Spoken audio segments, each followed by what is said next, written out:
Tradisi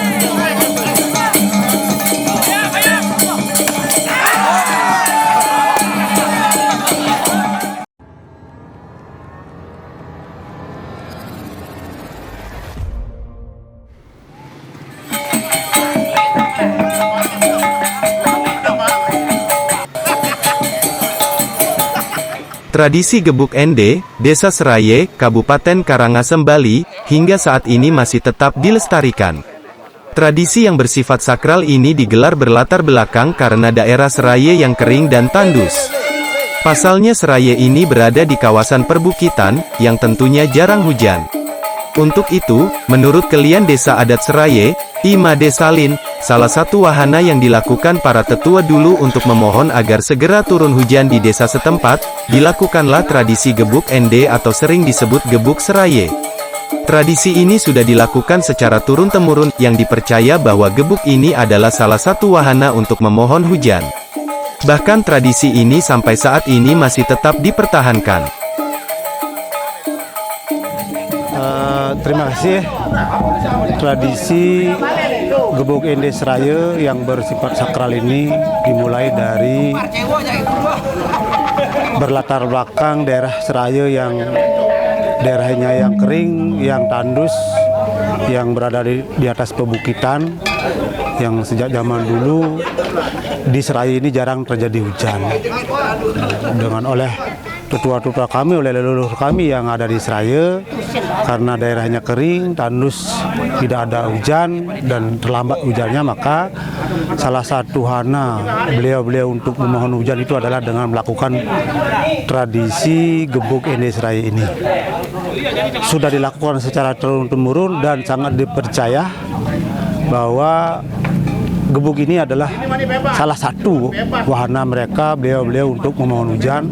Dan sampai sekarang, saat ini pun saya selaku perjuru tetap melestarikan kegiatan ini. Prosesi Gebuk Ende yang bersifat sakral ini, digelar di Pura Balai Agung, setelah upacara Ngusaba KJ yang bertepatan dengan Purnama Kapat.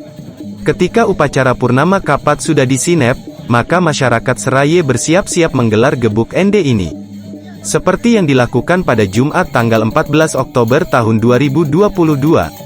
Tradisi Gebuk Ende ini, digelar tepatnya sehari setelah dilakukan upacara penyineban Ngusaba Kedase. Kegiatan tradisi Gebuk Ende Seraye yang bersifat sakral yang bertempat di Pura Balai Agung ini dilaksanakan setelah upacara Ngusaba KJ yang bertepatan Ngusaba KJ-nya itu bertepatan dengan Purnama Kapat setiap tahun. Ketika upacara Purnama Kapat sudah disinep, maka kami bersiap-siap dan melakukan tradisi Gebuk Ende Seraye yang bersifat sakral ini. Contohnya, hari ini kita lakukan karena kemarin sudah kita melakukan penyineban upacara. Dan ini akan kami lakukan terus-menerus sebagai upaya kami, satu, melestarikan tradisi kami supaya jangan punah. Kemudian ini menjadi satu-satunya momen kami yang kami miliki dari Seraye. Kemudian di samping itu, gebuk ini sudah menjadi pengakuan pemerintah Republik Indonesia melalui dua kementerian, yaitu Kementerian Pendidikan dan Kebudayaan sebagai WBTB dan Kementerian Hukum dan HAM sebagai hak aki. Demikian sehingga kami bersedia untuk melestarikan kegiatan ini untuk setiap tahunnya, dan mudah-mudahan generasi kami ke depan tetap melaksanakan ini.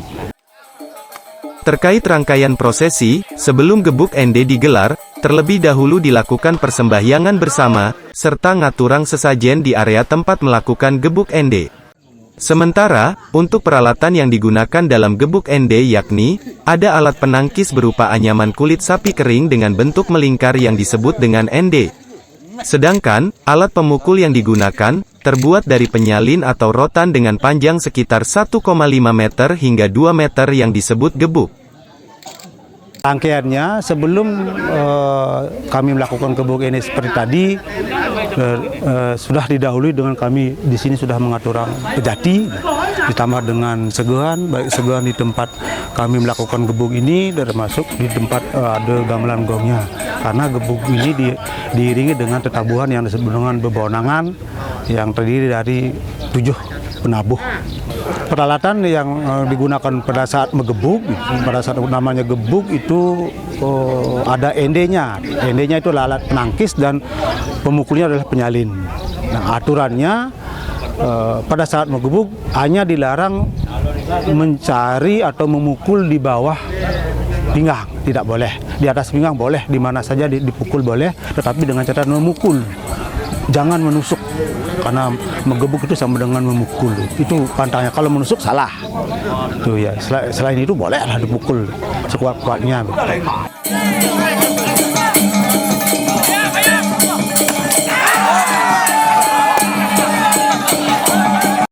Yang boleh umur tidak dibatasi.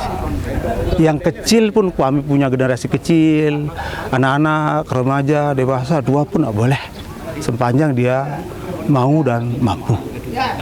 Yang mengontrol itu satu, saya dari sisi keseimbangan. Kalau memang katakanlah tidak seimbang, pasti dia akan diberhentikan oleh saya karena kasihan yang salah satunya itu. Kemudian tingkat sportivitas orang mengebuk di sini tinggi. Mungkin sudah disaksikan tadi kan, begitu dia walaupun kena pipi, dia pasti dirangkul. Bahkan yang memukul pipinya itu minta maaf. Tapi yang kena itu juga satria, biasa itu. Sudah biasa. Saya juga sudah biasa kena kepala dan mengenakan kepala orang, biasa itu. Tapi sportivitasnya tinggi.